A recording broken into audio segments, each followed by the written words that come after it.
Hello, English 1 students. It's Mr. Williamson again, and I am here with the second part of our compare, contrast, myth module here. I had just, prior to this video, I had done a reading of Raven and the First Men myth, which was explaining how the it was a creation myth that explained the Haida people, and part of the purpose of the unit here is to compare two different myths. And the second myth, the one we're comparing here, is the Maori genealogies and origins in New Zealand. So I'm going to read this one out loud, and as we read it, let's think about the previous story we read about the raven, where the raven went to the sky god, and because he wanted the sun, he wanted the light, because it was all darkness, and he was a trickster, you remember, and he stole the sun. Well, he did steal it, but he tricked the god into giving him the sun. And then when the raven got light on the earth, he realized that the earth was very empty, and that's when he discovered man and women, and he helped release them into the world. So it's kind of like an origin story about not only how did the stars and moon and sun come into existence, but it's a creation myth about the Haida people, about how they came into existence. So maybe this will be, just keep that in mind as we're reading this, okay? The Maori, genealogies and origins in New Zealand. As you read the story, think about which character is respected and why. Add sticky notes when you learn about Maori values from the characters. And remember, that is one of the functions of a myth story. It's not always just to use supernatural to explain how things came to existence or why things are the way they are. One function of a myth is also to represent or teach the values and customs of the culture from which the myth comes. And in this case, just based on this information right here, I'm predicting. Predicting is a good um, reading skill. It's a good part of the reading process. I'm predicting that this myth story is going to have something to do with the Maori values. Excuse me. Here we go. At the beginning of time, the Sky Father and Earth Mother were locked in a tight embrace that bound Earth and Sky together, leaving no space in between.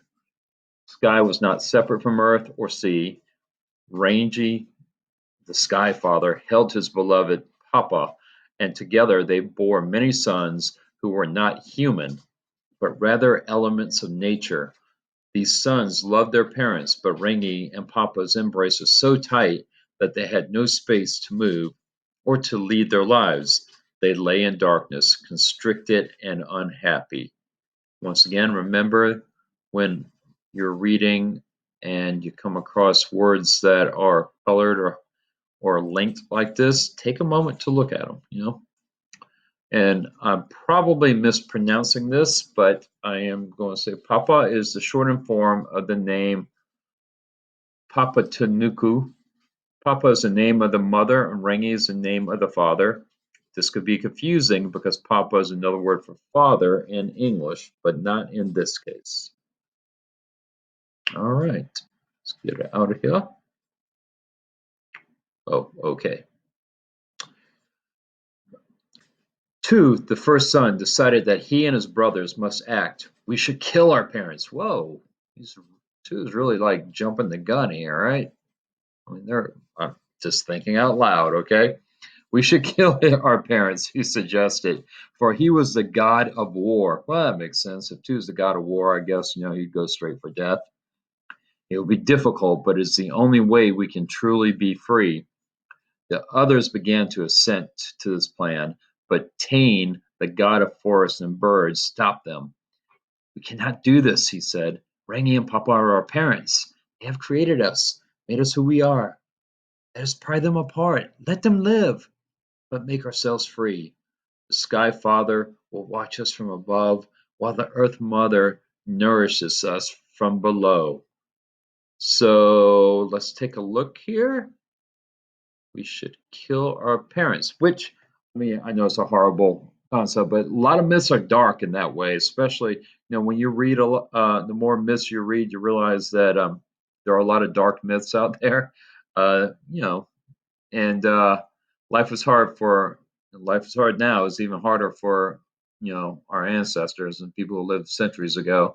But you'll see that theme, that idea of um, the child trying to break away from the parent, trying to be the child be his own individual, his own God in this case. We should kill our parents. Let's see what he says. It sounds very harsh, but remember, too, is the God of war. His suggestion is something that the God of war would say. Notice that his brothers step in to find a better solution. Did notice that, and that helps me understand what assent might mean. The others began to assent to his plan, but Tain, if I'm pronouncing that right, the god of forest and birds, stopped them. So I'm looking at this word assent. It says but, so it sets up a contrast. If Tain had to come in to stop them, it probably suggests that the others were agreeing or going to go along with the plan. Yep, and assent means agree. But it looks like Tain has a better plan. Though two was not satisfied, the others liked this plan of action and proceeded to try with all of their might to separate their parents. Rongo, the god of cultivated food and the harvest, pushed with all his might, but could not budge his parents even an inch. Their love was strong, and such bonds are extremely difficult to break. His brothers Tangora, the god of the sea, and Haumea, the god of wild and uncultivated foods, joined him and offered their own strength. Together the three heaved with all their might, straining the sinews of their arms until they collapsed in a heap, totally exhausted. Then two tried with all his might, using all of his ferocious strength, until he fell to the ground with his brothers. Just quick note, once again, when I'm reading, and hopefully when you're reading, try to make connections to um, your own life experiences and your own knowledge, other stories you're aware of that you've read, just other knowledge. You try to make those connections, make the reading, um, have relevance to you, and also it can help enrichen your experience if you're like, oh, this reminds me of this. I'm just thinking that um, right here, Tangoro is a god of the sea, and it also just makes me think, how similar, other shows the connection between different cultures and different myths, because obviously other cultures like the Greek and Romans had their own version of the god of the sea.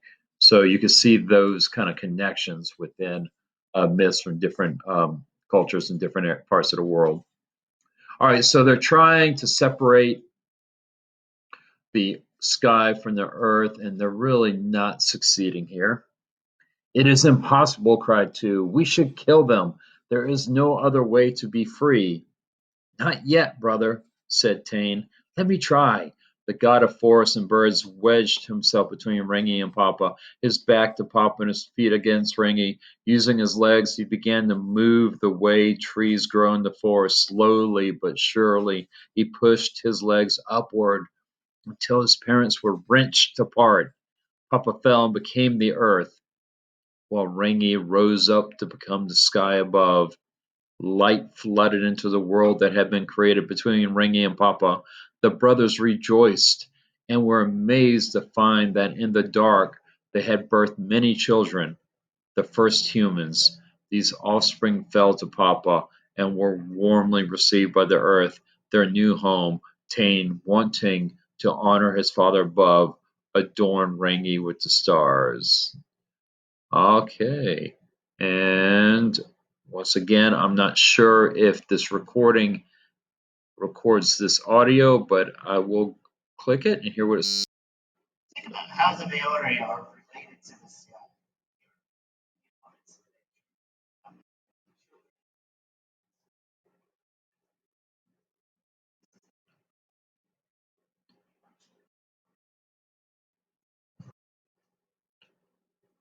This just talks about, if you didn't hear it, it just talks about how in this myth the the people that are the humans that are birthed, the first humans, um, they are like literally birthed from like the earth and the sky. Like there's a connection to of the humans to the earth, and they were like born of the earth. So there's that more that kind of like connection there. Whereas in the previous myth that we had read about the raven and the hati, um, the humans were found in shells and they were freed from shells. So it's just kind of a different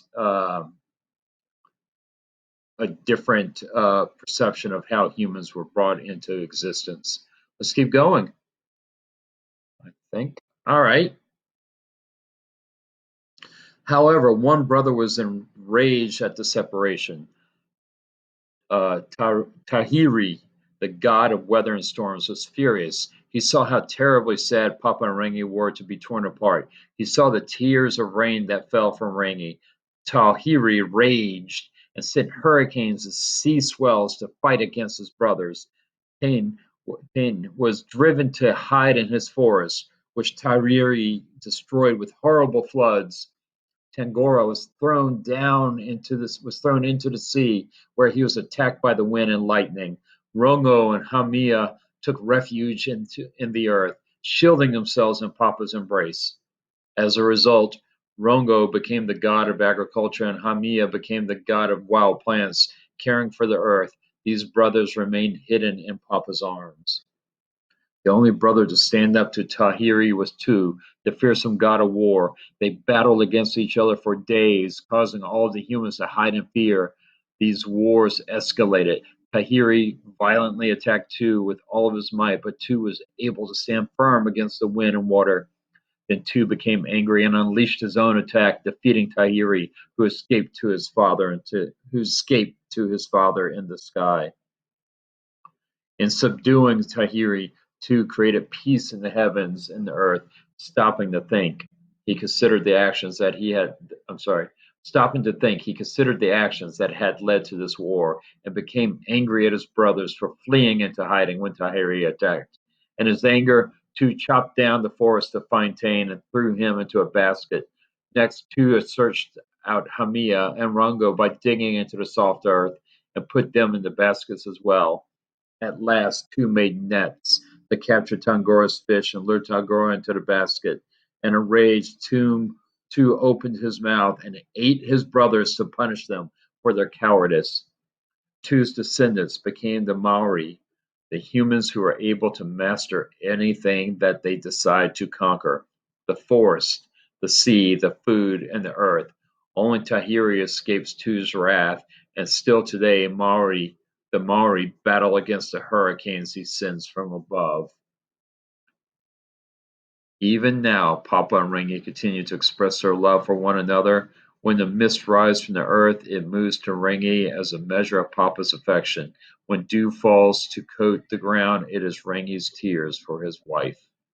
All right, so that not only explains the origin of humans, but explains particularly the origins of the Maori, because they were the ones who were the descendants of Tu, who was the one of the gods who was able to defeat um, Tahiri, and Tahiri is obviously one of his skills is the hurricanes, and you can imagine that the Maori probably, because it says right there, only Tahiri escapes Tu's wrath. And today, the Maori battle against the hurricanes he sends from above. So obviously, hurricanes are, kind of maybe a constant threat, or not a constant, but maybe a regular threat to the Maori way of life. What is the result of two subduing Tahiri? And I am sure I'm butchering those names, but like I said, when you're reading, just do the best you can, break down the unfamiliar words and parts, and just try to sound it out to the best of your ability. I'm not answering that question because you can do it too. So, what is similar between this myth and the Raven myth? Well, obviously, both of them are creation myths. They both explain um, some aspects of the creation of nature, like um, the Raven myth explains the stars and the moon and the sun, whereas this Maori myth explains like how the earth and the sky got separated and how the rain, why is, what's causing the rain, because the sky is crying because he misses the earth. Uh, but it also explains the creation of a particular culture of people. And the first one is the people, and in the second one, it is the Maori people. So they're both very interesting in using supernatural elements like the gods to explain something natural, like the origins of the human race. All right. Well, I hope you enjoyed that. I thought that was very interesting, and this the Maori become kind of more popularized and famous in popular culture within the recent years, partly because of some famous actors like Jason Momoa, I think is his name, Aquaman, and also Dwayne Johnson, The Rock. I think they've got some kind of ancestral connection to the Maori. And then there's that movie. Oh, can't think of it right now, but there was like a Disney movie that dealt with the Maori culture. So you're probably familiar, at least to some extent, with this culture. All right. Hope you enjoyed it, and we will talk about this in our class when we get together. Take care, and thanks for listening.